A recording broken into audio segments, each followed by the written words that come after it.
Welcome back to all of you guys. Welcome another video of MS biology. आज की इस video में हम लोग स्पेक्ट्रोस्कोपी के टेक्निक के बारे में बात करेंगे। और जैसा कि आप लोग प्रीवियस वीडियोस में देख चुके हैं कि इंस्ट्रूमेंटेशन जो यूनिट है आपका सीएसआईआर के लिए वो बहुत ज़्यादा स्कोरेज होता है। यहाँ से बहुत सारे एग्जाम में प्रॉब्लम आपसे पूछे जाते हैं और उनमें से आपकी spectroscopy one of the most important techniques में आती है, जहाँ पर आपको एब्जॉर्प्शंस और emissions scattering kind of spectroscopy के बारे में स्टडी करना होता है। तो आज की क्लास में हम लोग देखेंगे स्पेक्ट्रोस्कोपी का जो कॉन्सेप्ट है वो क्या है और किस बेसिस पे वो टेक्निक आपकी काम करती है और क्या क्या इन्फॉर्मेशन आप उससे गैदर कर सकते हैं किसी भी मॉलिक्यूल्स के बारे में, एज वेल एज क्या पॉसिबल टाइप की स्पेक्ट्रोस्कोपी टेक्निक आपकी हो सकती है। So before going to discuss anything else about the spectroscopy, I would like to discuss about what is the mean of a spectroscopy and how we are focusing and why we are focusing spectroscopy techniques. Right? This is basically the not the branch of a biology; it's a concept of the chemistry. Right? Then why it is very important for a biological system and what kind of information so we can predict about the molecules by using spectroscopy technique. So all these things we'll discuss and describe here in this video lecture. So kindly be patient fully. So spectroscopy means what? That is the interactions of radiations with the material molecules, right? कोई भी material पे जब कोई अभी light का part अगर आपका strike होता है, सो उसके इंटरेक्शन से मीन्स रेडिएशंस के इंटरेक्शंस और मैटर के बीच का जो इंटरेक्शंस होता है उनके स्टडी को हम लोग बेसिकली क्या बोलते हैं? स्पेक्ट्रोस्कोपी बोलते हैं। तो स्पेक्ट्रोस्कोपी में स्टडी आप क्या बोल करते हैं? That is spectra. So what is the mean of spectra? Spectra means what, कि जितने भी आपके रेडिएशंस के पार्ट होते हैं उनमें कई डिफरेंट डिफरेंट टाइप्स के क्या होते हैं, फ्रीक्वेंसीज एंड वेवलेंथ के पार्ट पाए जाते हैं रेडिएशंस के। तो उन सारी फ्रीक्वेंसीज को या उन सारे वेवलेंथ को, सपोज जैसे हम लोग अगर बात करें इलेक्ट्रोमैग्नेटिक रेडिएशंस के बारे में, जिसको आप ईएमआर के नाम से जानते हैं, तो ईएमआर क्या होता है? आपका कई सारे वेवलेंथ के लाइट का कॉम्बिनेशन पाया जाता है। तो जब कभी भी वेवलेंथ के इंक्रीजिंग ऑर्डर में उस इलेक्ट्रोमैग्नेटिक रेडिएशंस के सारे वेवलेंथ वाले लाइट के पार्ट को अरेंज किया जाए, आप उसको क्या बोलते हैं? स्पेक्ट्रा बोलते हैं। और अलग अलग मॉलिक्यूल्स का जब लाइट के पार्ट से इंटरेक्शन होता है तो अलग अलग फ्रीक्वेंसीज की लाइट को क्या करते हैं? एब्जॉर्ब करते हैं या इमिट आउट करते हैं या फिर स्कैटर्ड करते हैं। तो उनके इसी प्रॉपर्टी को यूज करके उस स्पेसिफिक फ्रैक्शंस ऑफ लाइट को, दैट मीन्स एब्जॉर्प्शंस वाले पोर्शंस को या स्कैटरिंग वाले पोर्शंस को या इमिशंस वाले पोर्शंस को क्या करते हैं? मेजरमेंट किया जाता है और उनके बेसिस पे मॉलिक्यूल्स के बारे में इंफॉर्मेशन हम क्या करते हैं? गैदर करते हैं। तो स्पेक्ट्रोस्कोपी आपका एक केमिस्ट्री का आपका ब्रांच है, जहाँ पर आप केमिकल मॉलिक्यूल्स के नेचर के बारे में, उनके बॉन्ड के बारे में, उनके फंक्शनल ग्रुप के बारे में, उनके स्ट्रक्चर्स के बारे में, सेकेंडरी स्ट्रक्चर, टर्सरी स्ट्रक्चर्स, इन सब के बारे में इंफॉर्मेशन इससे क्या कर सकते हैं? पता कर सकते हैं। तो स्पेक्ट्रोस्कोपी एक बहुत ही अच्छी टेक्निक है और इस टेक्निक से आप बायोलॉजिकल सिस्टम में बहुत सारे काम प्रॉब्लम को सॉल्व कर पाते हैं।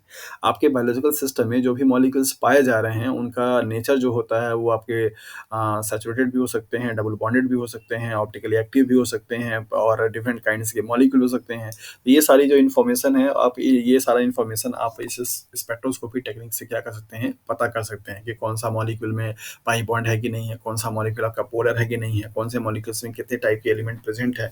ये सारी चीज़ें स्पेक्ट्रोस्कोपी टेक्निक से पॉसिबल हो पाती है। So based on the interaction with light and matter, आपका जो जब कभी भी लाइट किसी भी मटेरियल के सरफेस पे क्या करती है? स्ट्राइक करती है, तो उसके इंटरेक्शंस को हम लोग क्या बोलते हैं? स्पेक्ट्रोस्कोपी बोलते हैं। पॉसिबली जब कोई लाइट आपका यहाँ पे जैसे एच नी मान लीजिए, यहाँ पे रेडिएशंस है, अगर ये स्ट्राइक करता है इस मटेरियल पे, मैटर पे, तो यहाँ पे पॉसिबली 3 फिनोमेना हो सकते हैं। पहला जो कि यहाँ पे लाइट का फ्रैक्शन क्या होगा? आपका यहाँ पे एब्जॉर्ब कर लिया जाएगा। दूसरा हो सकता है आपका ये क्या किया जाए? ट्रांसमिट कर दिया जाए। तीसरा पॉसिबिलिटी बनती है कि ये लाइट क्या हो? स्कैटर्ड आउट हो जाती है, राइट? ये पॉसिबल 3 फिनोमेना होते हैं। Whenever any kind of a radiations strike to the any kind of a material, then there will be a 3 basically phenomena, that is the transmissions of light, absorptions of light and scattering of light will happen. Okay, so on the basis of these 3 phenomena, whenever radiations will interact with the matter, the spectroscopy is also categorized into 3 basic parts, these 3 basic types, that is absorption spectroscopy, emission spectroscopy and scattering spectroscopy. So we will discuss later on in the further videos the specific kind of spectroscopy and their types and their principle and their applications.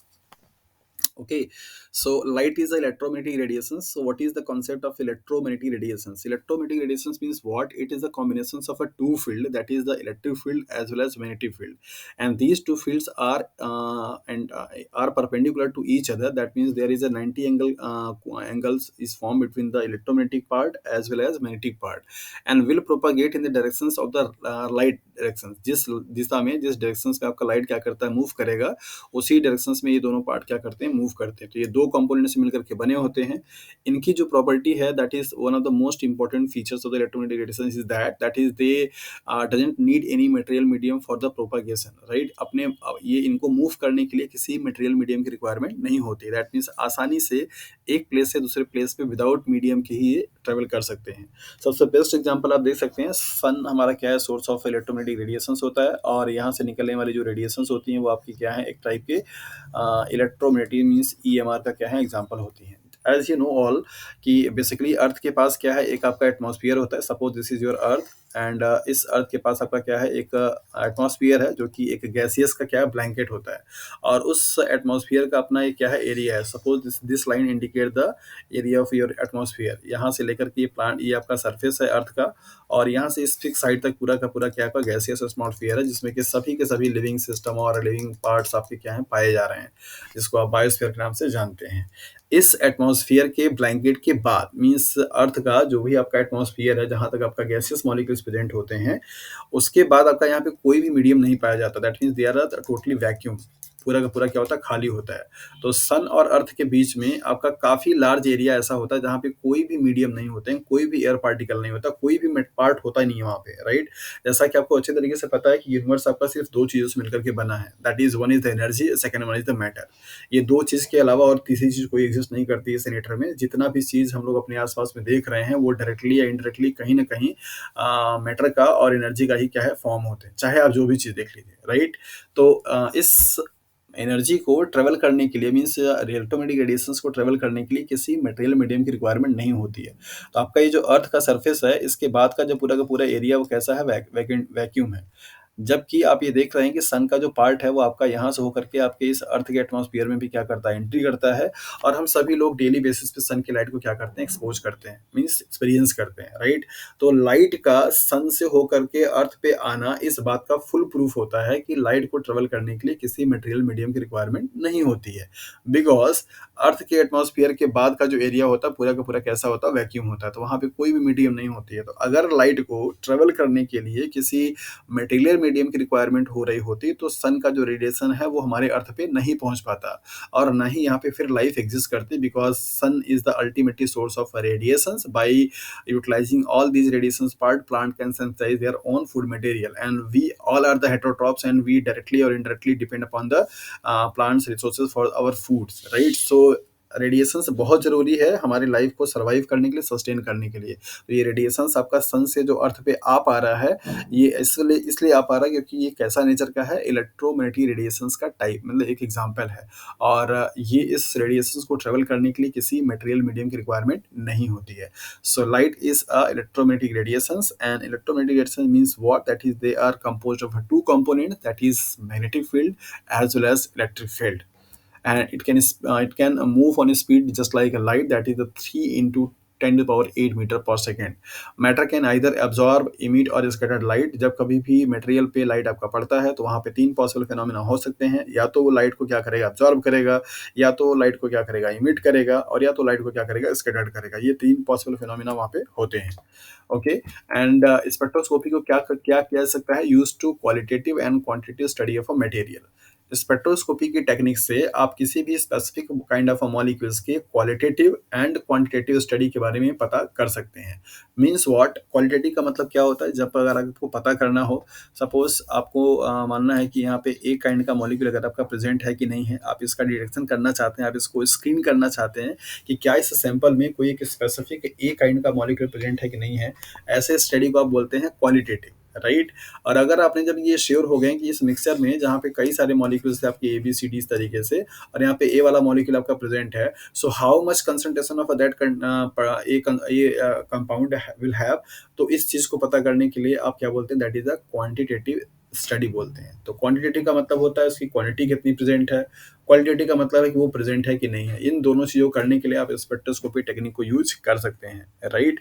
So this picture showing the radiograph means spectra. आपके जो भी electromagnetic radiations होते हैं उनके अलग अलग part के यहाँ पे रेडिएशंस को शो किया जा रहा है। ये वाला जो पोर्शन है वो क्या दिखा रहा है, दैट इज द वेवलेंथ को दिखाता है। और वेवलेंथ किसमें है आपका, ये नैनोमीटर में होता है, राइट। और नैनोमीटर इज इक्वल टू होता है 10⁻⁹ मीटर। ओके, सो यहाँ पर आपको दिखाया जा रहा है किसी भी स्पेक्ट्रा में, ये जो स्पेक्ट्रा आपको यहाँ पे अरेंज की गई है, ये वेवलेंथ के इंक्रीजिंग ऑर्डर में क्या किया गया है, अरेंज किया गया है। तो स्पेक्ट्रा का मीन ही हो जाता है कि जितने भी पार्ट हैं उस रेडिएशंस के, उन सारे पार्ट को वेवलेंथ के इंक्रीजिंग ऑर्डर में क्या किया जाए, अरेंज किया जाए, तो उसको आप क्या बोलते हैं, दैट इज स्पेक्ट्रा बोलते हैं। तो आपको यहाँ पे प्लैंक का जो इक्वेशन है वो आपको पता होना चाहिए, that is E is equal to H nu और E is equal to H C by lambda. तो यहाँ पे आप इसे समझ पा रहे हैं कि जो आपकी किसी भी रेडिएशंस की जो एनर्जी होती है, राइट, एनर्जी में और उसके फ्रीक्वेंसी में, मीन्स न्यू में जो रिलेशन होता है कैसा होता है, डायरेक्टली होता है। किसी भी रेडिएशंस का अगर आपकी उसकी एनर्जी ज़्यादा है तो उसकी फ्रीक्वेंसी भी क्या होगी, ज़्यादा होगी। लेकिन अगर इनका रिलेशन हम लोग लैम्डा से देखें तो कैसा होता है, इन्वर्सली होता है। मीन्स अगर लैम्डा की वैल्यू ज़्यादा होगी तो उसकी फ्रीक्वेंसी कम होगा, उसकी एनर्जी भी क्या होगी, कम होगी। और अगर लैम्डा की वैल्यू कम है तो उसकी फ्रीक्वेंसी क्या होगी, ज़्यादा होगी, एनर्जी भी क्या होगा, ज़्यादा होगा।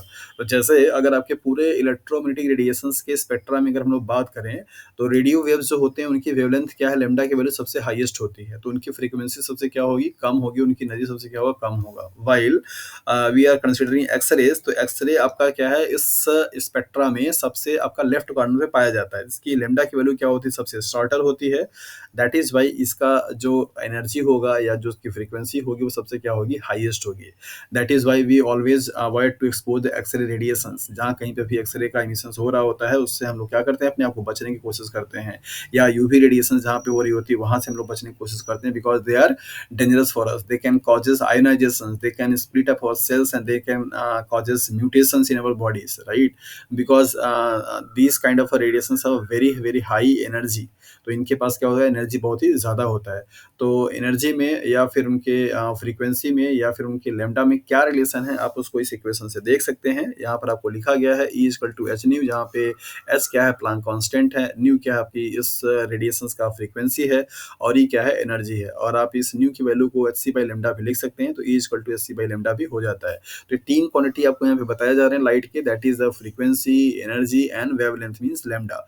एनर्जी और फ्रीक्वेंसी में रिलेशन कैसा होगा, डायरेक्टली होगा, जबकि इन दोनों में रिलेशन लैम्डा कैसा होगा, इनडायरेक्टली होगा। तो आप इस चीज़ को अच्छे तरीके से ध्यान दीजिए। नीचे आपको ये दिखाया जा रहा है कि किस टाइप का रेडिएशन जो है वो क्या-क्या पॉसिबल इफेक्ट कॉज कर सकता है। यहाँ पर आपको यहाँ पे दिखाया जा रहा है, राइट? तो एक्स-रेज़ और यूवी रेज़ को मिला करके अगर यहाँ पे देखा जाए तो यहाँ पे क्या हो सकता है, चेंज इन इलेक्ट्रॉनिक स्टेट, किसी भी मटेरियल का जो इलेक्ट्रॉनिक स्टेट होगा उसको क्या कर सकता है, चेंज कर सकता है। मीन्स इलेक्ट्रॉन जो होंगे वो एक स्टेट से, मीन्स ग्राउंड स्टेट से एक्साइटेड स्टेट में क्या कर सकते हैं, जा सकते हैं। मतलब उनका जो एनर्जी लेवल होगा वो क्या हो सकता है, चेंज हो सकता है, राइट? और इसके बाद आपको यहाँ पे दिखाया जा रहा है इंफ्रारेड वाले से, मीन्स आईआर रेडिएशन से वो क्या कर सकता है, मॉलिक्यूलर रोटेशन करा सकता है या वाइब्रेशन करा सकता है।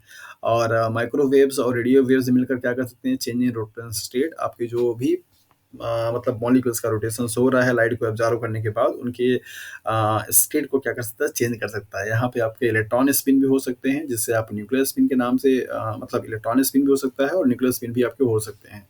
तो अगर आपका न्यूक्लियर स्पिन होगा तो उसे आप एनएमआर बोलते हैं, और अगर इलेक्ट्रॉन स्पिन होगा तो उसे आप ईएसआर बोलते हैं, राइट। तो इन रेडिएशंस को आपने यहाँ पे देख लिया, इन्हीं रेडिएशंस के अलग अलग फ्रैक्शंस को या अलग अलग पार्ट को अलग अलग स्पेक्ट्रोस्कोपी में यूज की जाती है। जैसे अगर आप वहाँ पे एक्सरे यूज करेंगे तो एक्सरे एब्जॉर्प्शन से एक्सरे स्पेक्ट्रोस्कोपी बोलते हैं। अगर वहाँ पे यूवी और विजुअल लाइट एब्जॉर्ब हो रही है किसी मॉलिक्यूल के द्वारा तो उसे आप यूवी विजुअल स्पेक्ट्रोस्कोपी बोलते हैं। आईआर रेडिएशन अगर एब्जॉर्ब हो रही है तो उसे आईआर मींस इंफ्रारेड या रमन स्पेक्ट्रोस्कोपी के नाम से जाना जाता है। माइक्रोवेव्स अगर आपके एब्जॉर्ब हो रहे हैं किसी भी मॉलिक्यूल्स के द्वारा और उसकी आप एनालिसिस कर रहे हैं तो उसको आप माइक्रोवेव स्पेक्ट्रोस्कोपी बोलते हैं।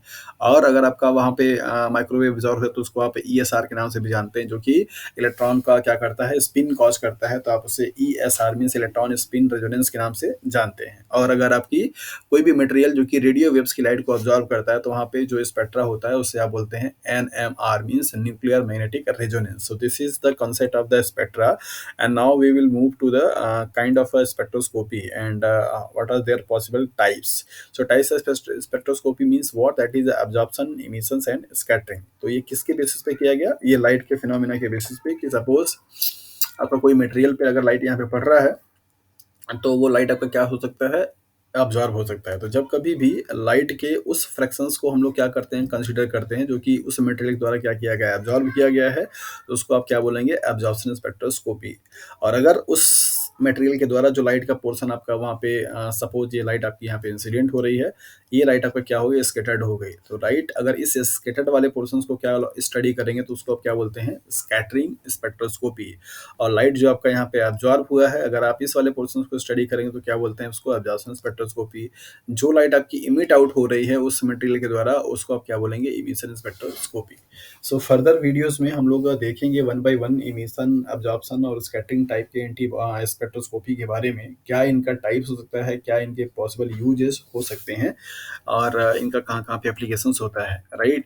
सो नेक्स्ट हम लोग यहाँ पे देखेंगे अब्जॉर्प्शनल स्पेक्ट्रोस्कोपी। सो एब्जॉर्प्शनल स्पेक्ट्रोस्कोपी को पढ़ने से पहले हमें ये पता होना चाहिए कि मॉलिक्यूल्स लाइट को एब्जॉर्ब कर ही क्यों रहा है। क्या सभी मॉलिक्यूल्स सेम काइंड की फ्रीक्वेंसी को ऑब्जर्व करते हैं या डिफरेंट करते हैं? और अगर डिफरेंट एब्जॉर्प्शंस हो रही है तो क्या वो फैक्टर है, किसकी बेसिस पे, कौन सा वो कारण है जिसकी वजह से मॉलिक्यूल्स आपके लाइट को एब्जॉर्ब कर रहे हैं, और उनकी एब्जॉर्प्शन जो कैपेसिटी है या एफिशिएंसी है वो अलग अलग होती है। सो यहाँ पे ये क्वेश्चंस आपके दिमाग में स्ट्राइक कर जाना चाहिए कि क्या अब्जॉर्प्शंस की प्रोसेस यूनिवर्सल है? सारे मॉलिक्यूल्स लाइट को अब्जॉर्ब करते हैं? क्या वो लाइट जो किसी भी मॉलिक्यूल्स द्वारा अब्जॉर्ब किया जा रहा है, क्या वो सेम होते हैं? So answer is no, right. Absorption की जो प्रॉपर्टी है, डिफरेंट डिफरेंट मॉलि for each kind of a molecules there is a specific range and specific type of radiations will absorb by specific kind of molecules. किसी भी दो molecules के through same fractions की light जो है absorb नहीं की जाती है, सेम उनका अब्जॉर्प्शन रेट जो है वो नहीं होता है। तो एब्जॉर्प्शंस का मीन क्या होता है? दैट मीन्स व्हाट, कि जब कभी भी मटेरियल पे अगर आपका लाइट यहाँ पे स्ट्राइक कर रहा है, तो ये लाइट क्या किया जाए, जैसे सपोज मान लीजिए अगर हम लोग यहाँ पे विजिबल रेंज की बात करते हैं फॉर एग्जांपल, तो विजिबल लाइट में हमारे पास क्या होते हैं? कुछ वेवलेंथ होते हैं, लाइक है जिसको आप विविग्योर के नाम से जानते हैं, राइट। तो ये वाले आपके जो फ्रीक्वेंसीज हैं, मान लीजिए 7 यहाँ पे आपको दिखाई दे रही है, आपने यहाँ पे लाइट को स्ट्राइक कराया किसी एक मटेरियल एक्स पे, और यहाँ पे इस मटेरियल एक्स ने क्या किया, सपोज कि येलो कलर वाली लाइट को क्या किया, एब्जॉर्ब कर लिया। अब आप यहाँ पे जब बैंड देखेंगे, स्पेक्ट्रा देखेंगे, तो आपको क्या दिखाई देगा? जहाँ पे 7 लाइट थी वहाँ पे 7 लाइट की बजाय सिर्फ 6 बैंड आपको यहाँ पे दिखाई देगा।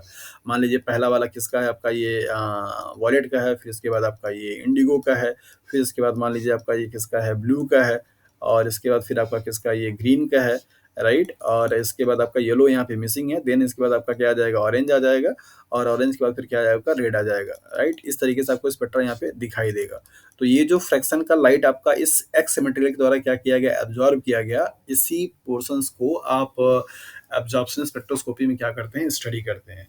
तो नॉर्मली अगर आप यहाँ पे देखेंगे तो एब्जॉर्प्शन स्पेक्ट्रोस्कोपी में क्या कॉन्सेप्ट आता है कि जब कभी भी किसी भी मटेरियल से लाइट को हम लोग क्या करते हैं? पास कराते हैं, तो उस मटेरियल का जो एटॉमिक स्ट्रक्चर होता है, उस एटॉमिक स्ट्रक्चर की वजह से उसमें उसके उस मटेरियल के थ्रू कोई स्पेसिफिक रेंज की लाइट जो होती है या फ्रीक्वेंसीज की लाइट जो होती है वो क्या होती है? एब्जॉर्ब की जाती है। बाकी सारे सबके सब क्या होंगे? आपकी ट्रांसमिट कर दिए जाएंगे। जैसे आपने यहाँ पे देखा कि नॉर्मली हमारी जो विजुअल लाइट होती है वो 7 डिफरेंट कलर्स को क्या करता है? कंटेन करता है। आपने जब इस एक्स मटेरियल से यहाँ से पास आउट कराया, तो यहाँ पे येलो कलर की लाइट इस एक्स मटेरियल से क्या किया गया? एब्जॉर्ब कर लिया गया। बाकी 6 लाइट आपकी क्या होंगी? इमिट आउट हो जाती हैं। तो एब्जॉर्प्शन होने के लिए जो जरूरी है वो क्या है? किसी भी एटम का स्ट्रक्चर, उसका एटॉमिक स्ट्रक्चर। तो एटॉमिक स्ट्रक्चर मीन्स कैसे? जैसा कि आपको पता है कि जो भी आपका कोई एटम होता है उसके पास एक सेंट्रल में क्या होता है? न्यूक्लियस होता है, और उसके तरफ उसके अराउंड में यहाँ पे क्या होता है? सर्कुलर पाथ होते हैं, जिनको आप ऑर्बिटल के नाम से जानते हैं या उनके सर्कुलर ऑर्बिट के नाम से जानते हैं। और इन सभी का अपना क्या होता है? एक एनर्जी स्टेट होता है, जैसा कि आपको मालूम है। जैसे मान लीजिए अगर आपका एक के सेल है, फिर इसके बाद आपका ये एल सेल है, फिर इसके बाद आपका ये एम सेल है। जैसे जैसे आप इस तरफ बढ़ेंगे वैसे वैसे एनर्जी इनकी क्या होती है? बढ़ती जाती है। तो किसी जब कभी भी आपका मॉलिक्यूल्स यहाँ पे स्ट्राइक करता है, तो ये मॉलिक्यूल आपका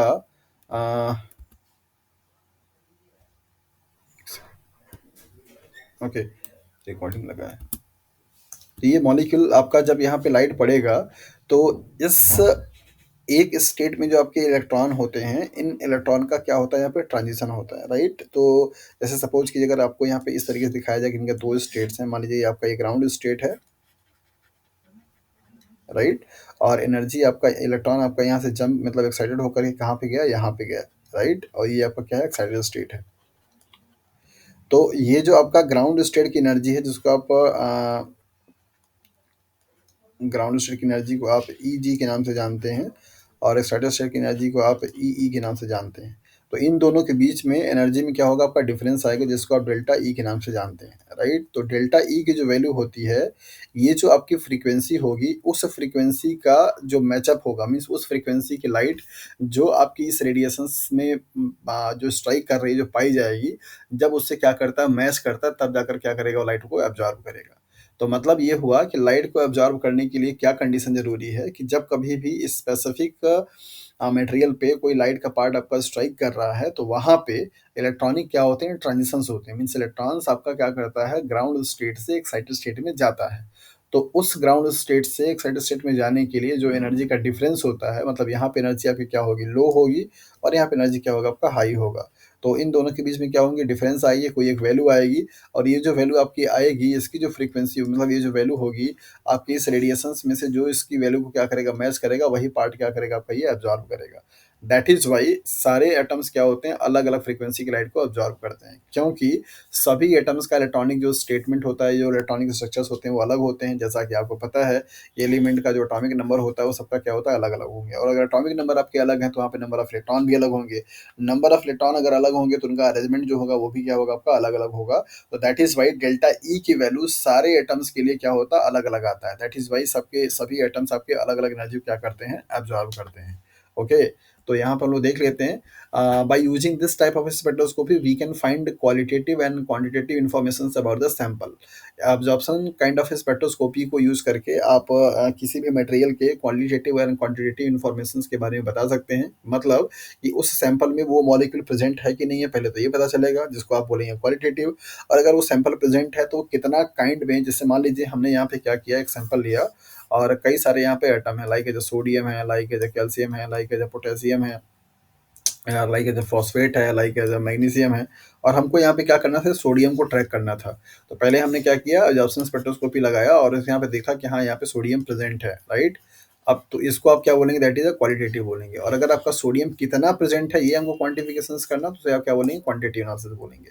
तो इससे आप किसी भी सैंपल मॉलिक्यूल में जो भी एक स्पेसिफिक काइंड ऑफ एटम्स हैं, मॉलिक्यूल्स हैं, आयंस हैं, उनके बारे में पता कर सकते हैं कि हाँ, उनका क्या प्रेजेंट, मतलब वो प्रेजेंट है कि नहीं है, और कितने क्वांटिटी प्रेजेंट है। absorptions occur only the energy of radiations matches। जो भी आपकी रेडिएशंस पड़ रही है, उस रेडिएशंस में जो आपकी एनर्जी है, जब किसी मटेरियल पे पड़ रहा है, तो उस मटेरियल का आपका जो ग्राउंड स्टेट से एक्साइटेड स्टेट में जाने के लिए जो एनर्जी का डिफरेंस है, जो डेल्टा ई की वैल्यू है, उस फ्रीक्वेंसी को जो मैच करेगा, वही पार्ट क्या करेगा, आपका एब्जॉर्ब करेगा, राइट। सो यहाँ पे हम लोग देखेंगे क्या क्या पॉसिबल टाइप्स हो सकते हैं एब्जॉर्प्शंस के, और उनके बेसिस पे कौन कौन से स्पेक्ट्रोस्कोपी हो सकती है। यहाँ पे आप देख लीजिए, जब कभी भी एक्सरे पार्ट का क्या होगा, एब्जॉर्प्शन होगा, तो उस टाइप के रेडिएशंस को मतलब यूज करेगा, तो उसको आप क्या बोलेंगे, एक्सरे स्पेक्ट्रोस्कोपी बोला जाता है। अगर आपका यूवी और विजिबल रेंज की लाइट अगर क्या होती है, आपकी एब्जॉर्ब होती है, तो उसे आप क्या बोलेंगे, UV visual spectroscopy. I R radiation अगर एब्जॉर्ब होगी, तो उसे आप क्या बोलेंगे, I R spectroscopy. I R ही अगर एब्जॉर्ब होगी, तो आप उसे रमन स्पेक्ट्रोस्कोपी के नाम से भी जानते हैं। ये सब हम लोग बहुत अच्छे से डिस्कस करेंगे कि आई आर और रमन में क्या डिफरेंसेस है। ये सारी टेक्निक्स आपको पढ़नी है फर्दर वीडियोज में। और इसके बाद अगर आपका माइक्रोवेव रेडिएशंस की फ्रीक्वेंसी अगर आपकी यूज हो रही हो, तो उसे आप क्या बोलेंगे, माइक्रोवेव स्पेक्ट्रोस्कोपी बोलेंगे। रेडियो वेव्स अगर आपको यूज हो रहा होगा, तो एक केस में आप क्या बोलते हैं, इसको NMR means nuclear magnetic resonance, और दूसरे केस में आप इसको ईएसआर भी बोलते हैं। तो यहाँ पे भी कॉमन था। तो आईआर रेडिएशंस के बेसिस पे दो इंस्ट्रूमेंट हैं, कौन कौन से, आईआर स्पेक्ट्रोस्कोपी और रमन स्पेक्ट्रोस्कोपी। रेडियो वेव की फ्रीक्वेंसी के बेसिस पे दो आपके टेक्निक्स हैं, एनएमआर और ईएसआर। तो ये आपको अच्छे से याद रखना है। और ये सारे एग्जाम्पल किसके हैं, एब्जॉर्प्शन स्पेक्ट्रोस्कोपी के। मींस इन सभी स्पेक्ट्रोस्कोपी में अलग अलग वेवलेंथ की लाइट क्या होगी, ऑब्जर्व होगी, और इनसे निकलने वाली जो इन्फॉर्मेशन होगी, वो अलग अलग होती है। तो यहाँ पर आपको इलेक्ट्रॉनिक का स्टेट को समझाने के लिए कॉन्सेप्ट पर बताया जा रहा है कि किस तरीके से एब्जॉर्प्शन यहाँ पे हो पा रहा है। तो आपका ये मान लीजिए कोई एक एटॉमिक स्ट्रक्चर है, यहाँ पे आपके एनर्जी लेवल है। तो किसी भी इलेक्ट्रॉन्स को यहाँ से यहाँ जाने के लिए, मीन्स जितनी एनर्जी की रिक्वायरमेंट हो रही है, जो एनर्जी अब यहाँ पे लग रहा है, और इसकी जो डेल्टा ई की वैल्यू आ रही है, इस डेल्टा ई की वैल्यू जो भी आपके स्ट्राइक करने वाली लाइट है, अगर आपका ये मैच करेगा, तो ये पोर्शन क्या करेगा, यहाँ पे ऑब्जर्व हो जाएगा। जैसा कि आपको अच्छी तरीके से पता है कि सारे एटम्स का स्ट्रक्चर अलग अलग होता है, दैट इज वाई उनकी एनर्जी डेल्टा ई की वैल्यू भी क्या होगी, अलग अलग होगी, और उनकी वजह से लाइट का जो पार्ट यहाँ पे ऑब्जर्व होगा, वो भी क्या होगा, अलग होगा। So we can say that each molecules will observe specific kind of specific wavelength of radiations and will give specific spectra। So यहाँ पे कुछ कॉमन टर्म्स लिखे गए हैं, ये आपको बताने के लिए स्पेक्ट्रा क्या है, स्पेक्ट्रोमीटर क्या है, फोटोमीटर क्या है, स्पेक्ट्रोफोटोमीटर क्या है, पॉलीक्रोमिक क्या है, मोनोक्रोमिक क्या है। ये लाइट के आपके पार्ट होते हैं। जब कभी भी लाइट आपका सिर्फ सिंगल वेवलेंथ को क्या करती है, मीन्स सिंगल लेमडा को कंटेन करती है, तो उसको आप बोलते हैं मोनोक्रोमेटिक। जब यहाँ पे आपका मल्टीपल लेमडा हो, मीन्स कई सारे आपके यहाँ पे एग्जाम्पल हो, तो मतलब वेवलेंथ से आप क्या बोलेंगे, पॉलीक्रोमिक। जैसे विजिबल जो लाइट आपकी क्या है, कई सारे वेवलेंथ को कंटेन करती है, तो उसको आप क्या बोलेंगे, पॉलीक्रोमिक लाइट बोलते हैं, राइट। तो विजिबल लाइट जो हम आप लोग देख पा रहे हैं, सन की जो रेडिएशन है वो पॉलीक्रोमिक का एग्जाम्पल है। तो आप जरा अपने आसपास में खोजेंगे कि मोनोक्रोमिक लाइट का क्या एग्जाम्पल है, जहाँ पे सिर्फ आपको एक वेवलेंथ की लाइट मिलेगी, कोई एक कलर देगा आपको। स्पेक्ट्रोफोटोमीटर को पढ़ने से पहले पहले ये देख लेते हैं दोनों स्पेक्ट्रा क्या है। मैंने आपको बता दिया कि रेडिएशंस के पार्ट को लेमडा के इंक्रीजिंग ऑर्डर में क्या किया जाए, अरेंज किया जाए। जैसे एक्सरे से लेकर के रेडियो वेव्स को, तो उसको आप क्या बोलते हैं, स्पेक्ट्रा बोलते हैं। स्पेक्ट्रोमीटर जो होती है वो आपका लाइट की इंटेंसिटी को मेजर करती है, और फोटोमीटर जो होता है वो लाइट की एनर्जी को मेजरमेंट करता है। और स्पेक्ट्रोफोटोमीटर जो होती है दोनों को कंबाइन करके बनाया जाता है, मतलब आप उससे उसकी इंटेंसिटी भी मेजरमेंट करते हैं, मीन्स कंसंट्रेशन भी पता कर पाएंगे, और उसके नेचर के बारे में भी पता कर सकते हैं। तो दोनों का कॉम्बिनेशन होता है। तो नेक्स्ट यहाँ पे हम लोग देखेंगे कि जब आपका रेडिएशंस किसी भी मटेरियल पे स्ट्राइक कर रहा है और ऑब्जॉर्व कर रहा है, तो वहाँ पे पॉसिबल क्या क्या फिनोमेना हो सकते हैं, राइट।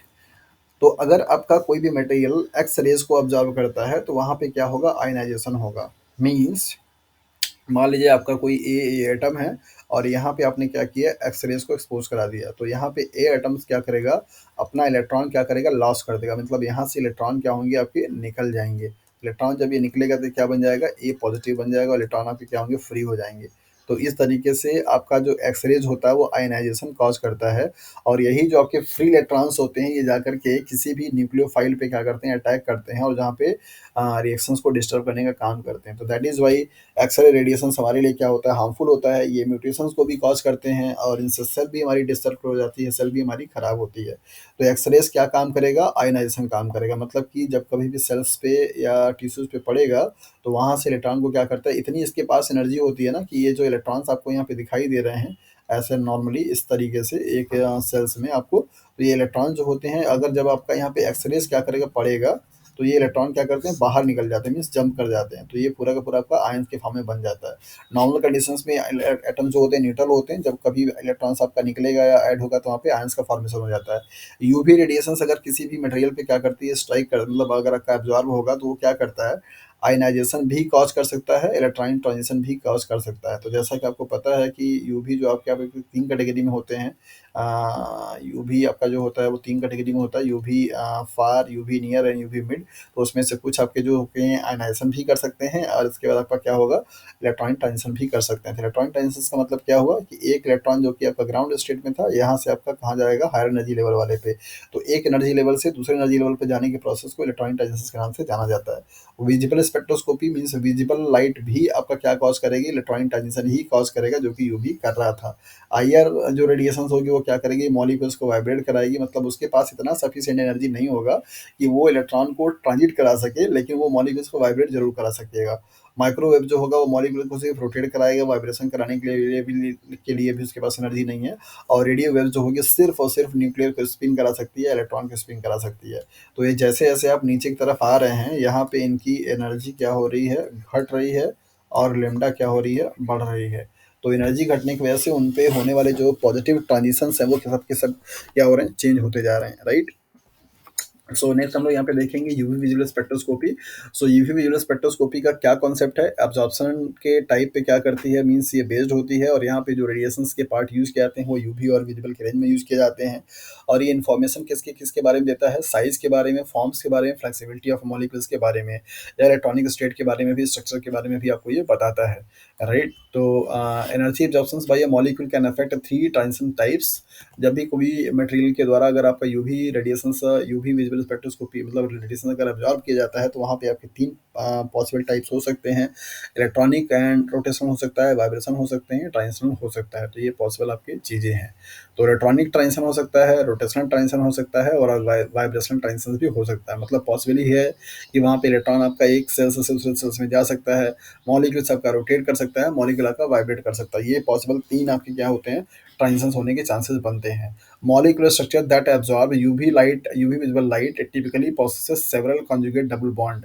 किसी भी मॉलिक्यूल्स का आप यूवी विजुअल स्पेक्ट्रोस्कोपी तब कर पाएंगे जब उसके पास क्या हो, पॉसिबल क्या है कि आपका पाई बॉन्ड प्रेजेंट होना चाहिए, पाई बॉन्ड प्रेजेंट होना चाहिए, या फिर आपका loan pair of electron present होना चाहिए। ये दोनों कंडीशन आपके होने चाहिए।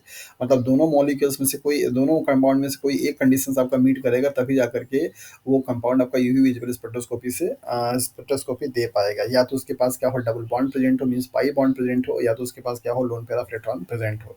राइट, तो कैसे आप निकालेंगे किसी भी मॉलिक्यूल्स में लोन पेयर ऑफ इलेक्ट्रॉन और पाई बॉन्ड, ये आपको अच्छे से पता होना चाहिए। तो नेक्स्ट आपको यहाँ पे दिखाया जा रहा है कि UV visual spectroscopy uses the ultraviolet and visible range of the light. ये तो आपको अच्छी तरीके से मालूम है।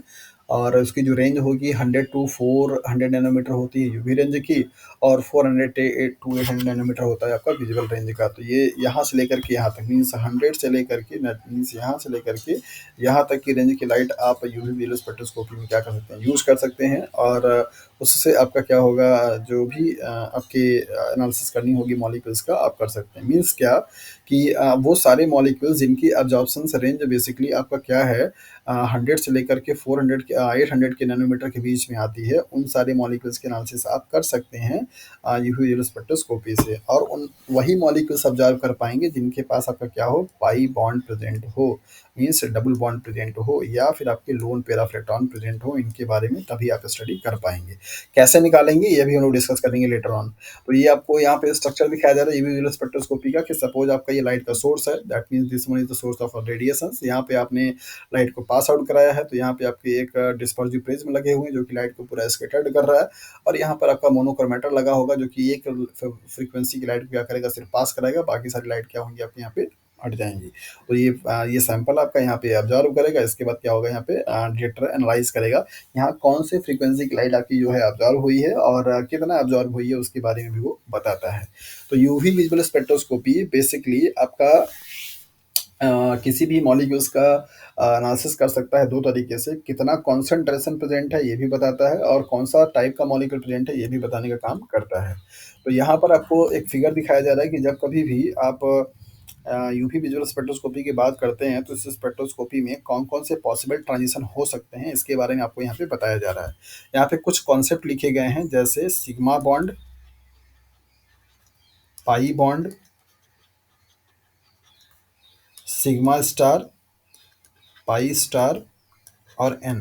तो इन सब का क्या कॉन्सेप्ट है, पहले आप इसको समझ लीजिए। सिग्मा बॉन्ड का मतलब आप जानते हैं कि कार्बन कार्बन सिंगल बॉन्ड से जुड़ा हुआ, तो सिंगल बॉन्ड को आप क्या बोलते हैं, सिग्मा बॉन्ड बोलते हैं। और ये सिग्मा बॉन्ड में पाए जाने वाले इलेक्ट्रॉन को सिग्मा इलेक्ट्रॉन बोलते हैं, और इसको आप क्या बोलेंगे, बॉन्डिंग इलेक्ट्रॉन के नाम से ये जाना जाता है। क्या बोलते हैं, बॉन्डिंग। पाई बॉन्ड का मतलब होता है कि जहाँ पे आपका कार्बन डबल बॉन्ड अगर पाया जा रहा हो, तो यहाँ पे एक क्या होता है, आपका पाई बॉन्ड होता है, एक आपका क्या होता है, सिग्मा बॉन्ड होता है। तो पाई बॉन्ड में इन्वॉल्व होने वाले जो इलेक्ट्रॉन्स होंगे पाई इलेक्ट्रॉन्स बोले जाते हैं, और ये भी आपका एक बॉन्डिंग इलेक्ट्रॉन की कैटेगरी में आता है। सिग्मा स्टार का मतलब होता है एंटी बॉन्डिंग, राइट। और पाई स्टार का मतलब ये होता है पाई बॉन्ड एंटी बॉन्डिंग। तो ये एंटी बॉन्डिंग का कॉन्सेप्ट क्या है, इसको आप यहाँ पे देख लीजिए। और एन का मतलब होता है free electron, non bonding electron, या lone pair of electron, right. ये इसका कॉन्सेप्ट होता है। तो पहले हम यहाँ पे देखते हैं कि आपका ये जो एंटी बॉन्डिंग और बॉन्डिंग का जो कॉन्सेप्ट है वो क्या कहता है। अगर आपने एमओटी थ्योरी पढ़ रखा होगा, मॉलिक्यूलर ऑर्बिटल थ्योरी, राइट, तो वहाँ पर आपको बताया जाता है कि कोई भी आपके मॉलिक्यूल्स का जो एनर्जी लेवल डायग्राम होता है, वो आप कुछ इस तरीके से क्या करते हैं, बनाते हैं। जैसे सपोज कि अगर आपको यहाँ पे नाइट्रोजन का करना है, या एन टू मॉलिक्यूल करना है, या ओ टू मॉलिक्यूल करना है, तो आप इस तरीके से क्या करते हैं, मोटी थ्योरी के थ्रू आप डायग्राम यहाँ पे बनाते हैं, राइट। तो यहाँ पे आपको समझ में आ जाएगा कि हाँ एंटी बॉन्डिंग और बॉन्डिंग का जो कॉन्सेप्ट है वो क्या है।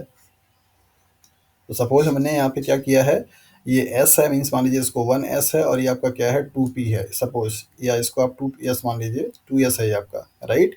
तो जैसा कि आपको पता है कि s में क्या होते हैं, एक ऑर्बिटल होते हैं, p में क्या होता है आपका 3 ऑर्बिटल होता है, राइट।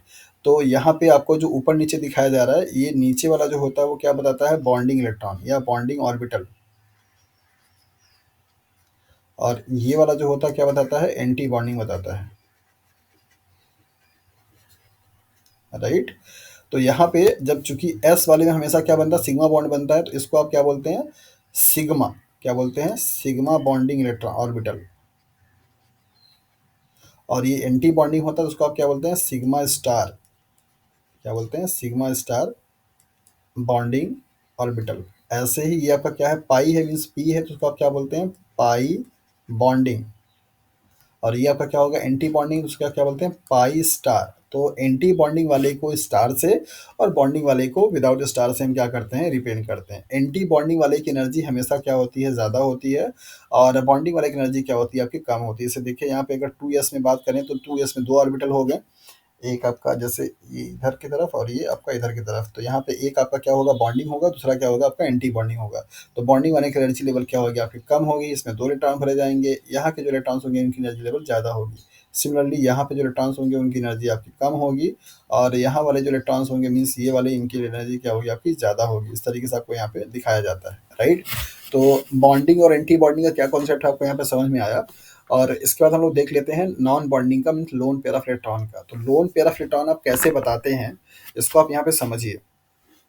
लोन पेयर इलेक्ट्रॉन वो होते हैं जो कि आपके किसी भी एलिमेंट के आउटर मोस्ट सेल में मीन्स वैलेंस सेल में प्रेजेंट तो हो, लेकिन वो इलेक्ट्रॉन के केमिकल बॉन्डिंग में पार्टिसिपेट नहीं करते, उनको आप लोन पेयर ऑफ इलेक्ट्रॉन के नाम से जानते हैं। जैसे मान लीजिए फॉर एग्जांपल, अगर यहाँ पे आपको नाइट्रोजन दे दिया जाए, ऑक्सीजन दे दिया जाए, फ्लोरीन दे दिया जाए, तो नाइट्रोजन का एटॉमिक नंबर क्या है, 7 है। कॉन्फ़िगरेशन अगर आप करेंगे तो क्या आएगा, 2 एंड 5 आएगा। तो इसका वैलेंस इलेक्ट्रॉन कितना हो गया आपका, 5 हो गया। अगर आप इनकी वैलेंसी निकालना चाहते हैं तो क्या करेंगे, वैलेंसी निकालने का तरीका दो होता है कि अगर आपके वैलेंस सेल में इलेक्ट्रॉन की संख्या 1 2 3 4 हो तो उसकी वैलेंसी भी वही हो जाती है। और अगर आपके इलेक्ट्रॉन की संख्या अगर वैलेंस सेल में क्या हो, 4 से ज़्यादा हो, तो वैलेंसी इक्वल टू होता है 8 माइनस वैलेंस इलेक्ट्रॉन। तो यहाँ पे आप क्या लगाएंगे, वैलेंसी इक्वल टू 8 माइनस 5, तो इक्वल टू आपका क्या आ जाएगा, 3 आ जाएगा, राइट। तो ये 3 आपकी क्या होगी, वैलेंसी हो गई। वैलेंसी का मतलब होता है कि ये नाइट्रोजन आपका 3 बॉन्ड बना सकता है। जनरली आप जानते हैं कि नाइट्रोजन हमेशा 3 बॉन्ड बनाता है, राइट। अगर आपको लोन पेयर ऑफ इलेक्ट्रॉन निकालना है तो आप क्या करेंगे, lone pair of electron equal to क्या हो जाता है, ये जो आपका वैलेंस इलेक्ट्रॉन है means valence electron minus valency. तो वैलेंस इलेक्ट्रॉन कितना है नाइट्रोजन का, 5 है, और वैलेंसी कितनी है आपकी, 3 है। तो यहाँ पे कितना आ जाएगा, 2 आ जाएगा। तो ये आपके दो इलेक्ट्रॉन ऐसे हैं जो कि आपके क्या हो रहे हैं, लोन पेयर, मतलब पेयर के फॉर्म में है, कोई बॉन्ड में पार्टिसिपेट नहीं कर रहे हैं। तो नाइट्रोजन के ऊपर आप क्या करते हैं, ऐसे इस तरीके से दो डॉट दिखाते हैं। ये दोनों जो डॉट है वो मिला करके बनाता क्या है, एक लोन पेयर ऑफ इलेक्ट्रॉन आपका ये बना देता है, राइट। तो लोन पेयर इलेक्ट्रॉन निकालने का सिंपल फार्मूला यही है, वैलेंस इलेक्ट्रॉन माइनस वैलेंसी। किसी भी एलिमेंट में अगर आपको लोन पेयर इलेक्ट्रॉन निकालना है तो आप वैलेंस इलेक्ट्रॉन को क्या करेंगे, माइनस करेंगे वैलेंसी में से, तो आपको निकल कर आ जाएगा लोन पेयर ऑफ इलेक्ट्रॉन। अगर आप ऑक्सीजन की बात करें तो एटॉमिक नंबर कितना होता है इसका, 8, कॉन्फ़िगरेशन क्या हो जाएगा, 2 एंड 6। तो यहाँ पे इनकी वैलेंस इलेक्ट्रॉन कितने हो जाएंगे, 6 हो जाएंगे। तो इनकी अगर आप वैलेंसी निकालेंगे तो क्या आ जाएगा, 8 माइनस 6 इक्वल टू 2 वैलेंसी हो जाएगी। और आपकी लोन पेयर ऑफ इलेक्ट्रॉन अगर आप निकालेंगे तो क्या हो जाएगा आपका, 6 माइनस 2 इक्वल टू आपका 4 हो जाएगा। तो 4 को आप क्या ले सकते हैं, एक लोन पेयर यहाँ पे और एक लोन पेयर आपका यहाँ पे, तो दो लोन पेयर ऑफ इलेक्ट्रॉन आपके प्रेजेंट होते हैं। तो ऑक्सीजन पे आप क्या दिखाते हैं, एक लोन पेयर ऐसे और एक लोन पेयर ऐसे। ऐसे अगर आप फ्लोरीन का देखेंगे तो ये 9 हो जाएगा, तो यहाँ पर क्या हो जाएंगे, 2 एंड 7 हो जाएगा। तो इसकी वैलेंसी कितनी हो जाएगी, 8 माइनस 7 इज इक्वल टू 1। और इसके आपके पास लोन पेयर ऑफ इलेक्ट्रॉन कितने हो जाएंगे, that is 7 minus 1 is equal to 6। तो 6 को आप क्या लिख सकते हैं, 3 फॉर्म में लिख सकते हैं, 3 लोन पेयर। तो फ्लोरीन पे आप क्या दिखाते हैं, 3 लोन पेयर दिखाते हैं इस तरीके से। और यहाँ पे सिर्फ ये एक क्या करता है, बॉन्ड बनाता है। तो लोन पेयर का जो कॉन्सेप्ट है वो ये होता है कि यहाँ पे आपका कोई बॉन्ड पार्टिसिपेट नहीं करेगा, इलेक्ट्रॉन वो प्रेजेंट रहेगा। तो यूवी विजिबल स्पेक्ट्रोस्कोपी में क्या क्या पॉसिबल आपका ट्रांजिशन हो सकता है, यही आपको यहाँ पे दिखाया जा रहा है, राइट। तो होपफुली आपको ये जो डायग्राम मैंने बताया है ये आपको समझ में आ गया होगा। तो let me erase all this things. So यहाँ पर आपको दिखाया जा रहा है कि मान लीजिए ये आपके ग्राउंड, ये एनर्जी के स्टेट्स हैं सारे, और एनर्जी के इंक्रीजिंग ऑर्डर में। तो यहाँ पे मान लीजिए अगर आपका इलेक्ट्रॉन है तो आपका ये आपका सिग्मा बॉन्डिंग दिखाया जा रहा है। सिग्मा बॉन्डिंग से एंटी बॉन्डिंग में भी ट्रांजिशन हो सकता है। दूसरा पॉसिबिलिटी है कि यहाँ से लेकर के यहाँ भी हो सकता है। तीसरा पॉसिबिलिटी है यहाँ से लेकर यहाँ भी हो सकता है, यहाँ से लेकर के यहाँ भी हो सकता है, यहाँ से लेकर यहाँ भी हो सकता है। आपके आपका जो यूवी विजुअल स्पेक्ट्रोस्कोपी होता है उसमें क्या क्या ट्रांजिशन पॉसिबल हो सकते हैं ये आपको यहाँ पे देखना है। तो पहला ट्रांजिशन आपको क्या दिखाई दे रहा है कि पाई बॉन्डिंग से पाई एंटी बॉन्डिंग में क्या होगा, आपका ट्रांजिशन होगा। मतलब ये वाला जो इलेक्ट्रॉन आपको दिखाई दे रहा है, ये वाला इलेक्ट्रॉन जंप करके कहाँ पे चला जाएगा, इस वाले में जाएगा। मतलब कि फिगर इसके लिए कौन सा सही है, तो पाई आपको कहाँ पे दिखाई दे रहा है, यहाँ वाले पे, ये वाले पे। तो यहाँ से लेकर के ये यहाँ तक, मतलब सेकंड वाला जो रो आपको दिखाई दे रहा है इस साइड से, ये वाला रो का क्या है, आपका ट्रांजिशन हो रहा है यूवी विजुअल स्पेक्ट्रोस्कोपी से। दूसरा जो पॉसिबिलिटी होती है नॉन बॉन्डिंग का, कहाँ पे जाएगा, एंटी बॉन्डिंग पाई वाले में। ये वाला, ये जो इसको मैं डार्क कर रहा हूँ, ये दोनों पॉसिबिलिटी क्या है, पॉसिबल है। तो मतलब आप यहाँ पे लिख सकते हैं एन वाले से मीन्स नॉन बॉन्डिंग वाले से आपका पाई स्टार वाले में भी क्या करेगा, ट्रांजिशन आपका हो पाएगा। यही दो आपके ट्रांजिशंस होते हैं और ये एग्जाम में सवाल आपसे पूछे जाते हैं। यूवी विजिबल स्पेक्ट्रोस्कोपी में यूवी विजिबल स्पेक्ट्रोस्कोपी में क्या क्या ट्रांजिशन पॉसिबल होता है, तो आप याद रखिएगा, पाई बॉन्डिंग से पाई एंटी बॉन्डिंग इलेक्ट्रॉन का, और नॉन बॉन्डिंग मीन्स एन से नॉन बॉन्डिंग से पाई एंटी बॉन्डिंग, ये आपके ट्रांजिशन क्या होते हैं, पॉसिबल होते हैं यूवी विजुअल स्पेक्ट्रोस्कोपी में। बस आपको यही याद रखना है। ओके, मतलब इनके पास इतनी एनर्जी होती है कि वो आपके जो पाई बॉन्ड होते हैं, दैट इज वाई आपने यहाँ पे क्या देखा कि मॉलिक्यूल्स जिसके पास पाई बॉन्ड होगा या आपके लोन पेयर ऑफ इलेक्ट्रॉन होंगे, उन्हीं मॉलिक्यूल्स का आप स्टडी कर पाएंगे। जैसे सपोज आपको अगर यहाँ पे अमोनिया दे दिया जाए और आपका CH4 दे दिया जाए, तो इस कंपाउंड में से किसका आप यूवी विजुअल स्पेक्ट्रोस्कोपी कर सकते हैं, तो सिंपल सा आंसर होगा अमोनिया, क्योंकि अमोनिया के पास क्या है, आपका लोन पेयर ऑफ इलेक्ट्रॉन है।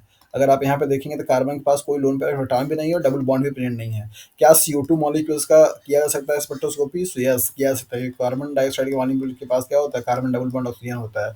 क्या O2 मॉलिक्यूल्स का किया जा सकता है, तो हाँ O2 का भी किया जा सकता है। क्या CCl4 का किया जा सकता है, तो आंसर इज नो, इसका नहीं किया, क्योंकि इसके पास ना तो लोन पेयर ऑफ इलेक्ट्रॉन है ना ही डबल बॉन्ड है। तो कोई भी ऐसा मॉलिक्यूल जिसके पास डबल बॉन्ड प्रेजेंट होगा या आपके प्रेजेंट होंगे, क्या loan pair of electron present होंगे, तभी जाकर के आप उसकी एनालिसिस कर सकते हैं यूवी विजुअल स्पेक्ट्रोस्कोपी से। तो कई सारे एग्जांपल्स आप यहाँ पे देख सकते हैं जो कि आपको यूवी विजुअल स्पेक्ट्रोस्कोपी कराया जा सकता है। जैसे फॉर एग्जांपल मैं आपको यहाँ पे दे दूँ H2, अगर आपको मैं दे दूँ यहाँ पे N2, अगर आपको मैं दे दूँ यहाँ पे O2 एंड या फिर आपका CH4, इस तरीके से अगर आपको मॉलिक्यूल दिया जाए तो आप आसानी से देख करके बता पाएंगे कि हाँ कौन सा देगा। देने के लिए रूल क्या है कि उनके पास या तो लोन पेयर ऑफ इलेक्ट्रॉन आपके प्रेजेंट होने चाहिए या आपका पाई बॉन्ड क्या है, आपका प्रेजेंट होना चाहिए। तो आप यहाँ पे स्ट्रक्चर बनाइए और देखिए कि किसका किसका लोन पेयर ऑफ इलेक्ट्रॉन है या किसके पास पाई बॉन्ड है। ये सारा कॉन्सेप्ट आपको यहाँ पे मैंने बता दिया, तो होपफुली कि आपको ये समझ में आ चुका होगा। तो प्रिंसिपल देख लेते हैं यहाँ पे। तो ये एब्जॉर्प्शन स्पेक्ट्रोस्कोपी जो होता है आपका लैम्बर्ट और बीएल लॉ पे क्या करता है, फॉलो करता है। और इन दोनों लॉ को कंबाइन करने के बाद जो आपको लॉ बनता है उसे आप लैम्बर्ट बियर लॉ के नाम से जानते हैं। तो बियर्स लॉ आपका क्या बताता है, बताता यही है कि जो अब्जॉर्प्शंस होती है वो प्रोपोर्शनल होती है किसके, सॉल्यूट के कंसंट्रेशन से। अब्जॉर्प्शंस लेने के बाद एक वैल्यू आती है, इसको बोलते हैं ओडी, आप ऑप्टिकल डेंसिटी, क्या बोलते हैं, ऑप्टिकल डेंसिटी। तो जितना ज़्यादा ओडी की वैल्यू आएगी, means OD is directly proportional to the concentration, simple सा। जितना ज़्यादा आपका ओडी की वैल्यू आएगी उसमें उतना ज़्यादा उसमें क्या होगा, आपका कॉन्सेंट्रेशन प्रेजेंट होगा। तो ये बताता है बियर्स लॉ। लैम्बर्ट लॉ आपका क्या बताता है कि ये अब्जॉर्बेंस जो होती है वो प्रोपोर्शनल होता है किसके, पाथ लेंथ के, right, as well as thickness of the solutions का। तो पाथ लेंथ का मतलब ये हुआ कि लाइट अगर सपोज कीजिए ऐसे एक कंटेनर यहाँ पे है, एक कंटेनर आपका यहाँ पे है, लाइट यहाँ पे भी ट्रेवल कर रही है, लाइट यहाँ पे भी ट्रेवल कर रही है, तो पाथ लेंथ ज़्यादा किसका होगा, इसका ज़्यादा होगा। तो यही ये बताना चाहते हैं कि पाथ लेंथ जितना ज़्यादा होगा लाइट का, उतना ज़्यादा अब्जॉर्बेंस की वैल्यू आती है।